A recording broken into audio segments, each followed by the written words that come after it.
नमस्ते। आज की कहानी एक बड़े ही दिलचस्प टेक्नोलॉजी प्रोजेक्ट की है।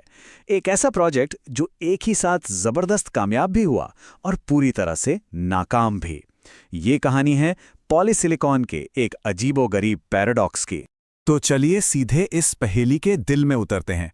ये कहानी एक ऐसे प्लांट की है जिसे एकदम परफेक्ट बनाया गया था, लेकिन फिर भी वो एक बहुत बड़ी नाकामी साबित हुआ। सोचिए, एक छोटी सी टीम, सिर्फ 24 महीने और 30 करोड़ रुपए। इतने में उन्होंने स्क्रैच से, मतलब बिल्कुल जीरो से, देश का अपना पॉलीसिलिकॉन प्लांट खड़ा कर दिया। ये बहुत ही महत्वाकांक्षी प्रोजेक्ट था, एक बड़े राष्ट्रीय लक्ष्य को पूरा करने के लिए। और कमाल की बात यह है कि प्लांट ने एकदम परफेक्टली काम किया। हर दिन 25 टन हाई क्वालिटी पॉलीसिलिकॉन बना रहा था, और इसकी शुद्धता उसे अमेरिका की नेशनल लैब्स ने सर्टिफाई किया था। मतलब टेक्निकली ये प्रोजेक्ट 100% सफल था। और फिर कहानी में आता है एक शॉकिंग ट्विस्ट। इतनी बड़ी कामयाबी के बावजूद उस पूरे के पूरे प्लांट को फौरन बंद कर दिया गया, उसे स्क्रैप कर दिया गया। क्यों? क्योंकि वो इतना ज्यादा महंगा पड़ रहा था कि बाजार में किसी भी कीमत पर टिक नहीं सकता था। तो यही वो बड़ा सवाल है जो हमें इस कहानी के तह तक ले जाएगा। आखिर एक परफेक्ट टेक्निकल सक्सेस इतनी बड़ी कमर्शियल नाकामी कैसे बन गई? आइए इस रहस्य की पड़ताल करते हैं। तो सवाल उठता है कि इस प्रोजेक्ट को शुरू ही क्यों किया गया था। इसकी वजह थी भारत का एक बहुत बड़ा सपना, 100 गीगावाट क्लीन एनर्जी पैदा करने का। और इसी सपने ने एक बहुत बड़े बाजार का दरवाजा खोल दिया था।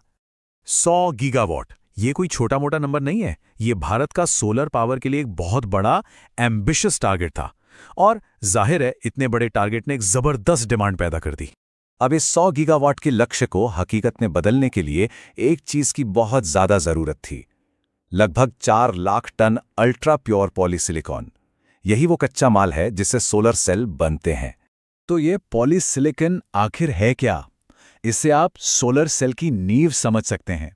मतलब इसके बिना सोलर सेल बन ही नहीं सकते। और यही चीज इस पूरे क्लीन एनर्जी प्लान में सबसे बड़ी रुकावट, एक क्रिटिकल बॉटलनेक बन गई थी। और दिक्कत ये थी कि उस वक्त भारत में इस जरूरी मटेरियल को बनाने की कैपेसिटी बिल्कुल जीरो थी। मतलब हम पूरी तरह से इंपोर्ट पर निर्भर थे।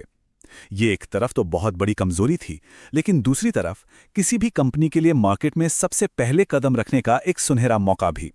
तो अब आते हैं उस टेक्नोलॉजी पर जो टीम ने चुनी। और यहीं पर इस पूरी कहानी का एक बहुत बड़ा राज छुपा है, उसकी उम्र में। देखिए, उस वक्त कोई भी मॉडर्न टेक्नोलॉजी लाइसेंस पर मिल नहीं रही थी, तो टीम ने एक पुरानी टेक्नोलॉजी को चुना जिसे सीमेंस प्रोसेस कहते हैं। ये 1950s के दशक के एक पेटेंट पर आधारित थी। इसमें होता यह है कि सिलिकॉन की रॉड्स को बिजली से खूब गर्म किया जाता है, और फिर उन पर एक गैस छोड़ी जाती है जिससे शुद्ध सिलिकॉन उन रॉड्स पर जमा हो जाता है।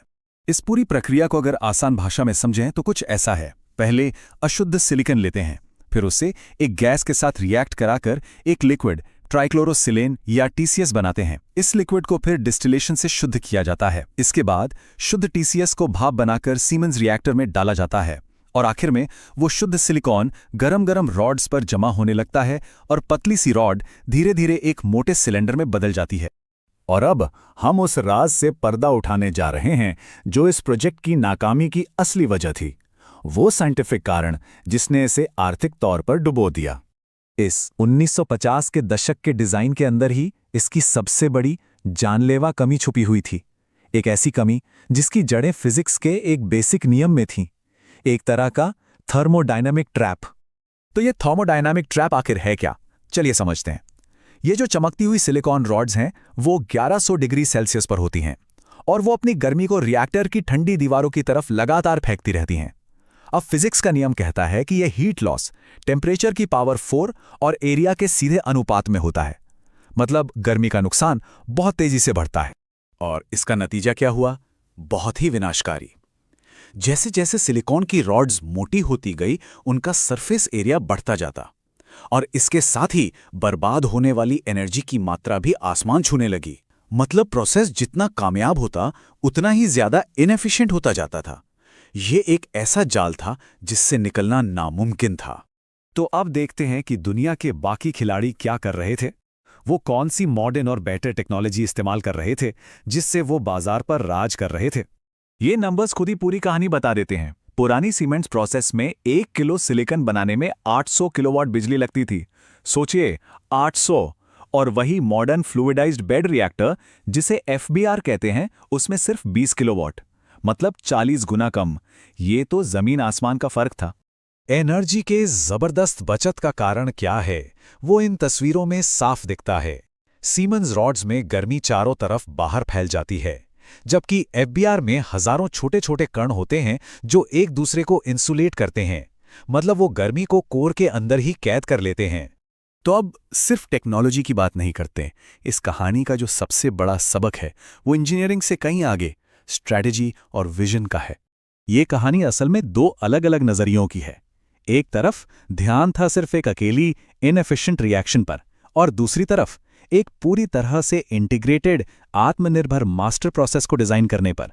यह सिर्फ एक पुर्जा बनाना और एक पूरी मशीन डिजाइन करने के बीच का फर्क है। तो आखिर में हम किस नतीजे पर पहुंचते हैं? ये प्रोजेक्ट टेक्निकली तो बहुत शानदार था, एक ब्रिलियंट एक्सरसाइज थी, लेकिन ये फेल हो गया। और फेल इसलिए हुआ क्योंकि इसमें इस बात की समझ ही नहीं थी कि दुनिया भर में कंपटीशन किस लेवल पर पहुंच चुका है। और इस कहानी को हम एक बहुत ही दमदार सवाल के साथ खत्म करेंगे। ये सवाल हर इनोवेटर को खुद से पूछना चाहिए। मैं ऐसा क्या अलग करने जा रहा हूं उन दूसरे लोगों के मुकाबले जो मेरे जितने ही स्मार्ट हैं? बस कुछ बना देना काफी नहीं है, कुछ बेहतर बनाना जरूरी है। और यही वो सोच है जो असल में फर्क पैदा करती है।